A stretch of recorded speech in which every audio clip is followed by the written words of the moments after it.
Le salarié toxique que vous gérez aujourd'hui, vous auriez pu ne jamais l'embaucher. Voici les 3 signaux que vous avez manqués.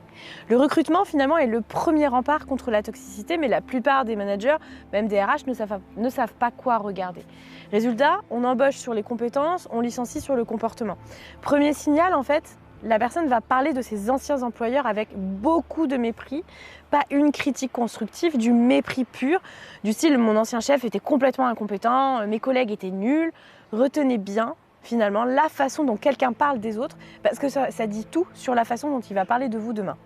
Le deuxième signal, il ne va jamais assumer ses propres échecs. Posez-lui la question. Parle-moi en fait d'une erreur que tu as commise. Si la réponse met systématiquement les autres en cause, si c'est toujours la faute du contexte, du marché, de l'équipe, vous avez votre réponse. Le troisième signal, il va chercher à vous séduire, pas à vous convaincre. Le profil toxique est souvent charmant en entretien, trop charmant même. Il flatte, il impressionne, il dit ce que vous voulez entendre. Et méfiez-vous du candidat parfait qui n'a aucune zone d'ombre.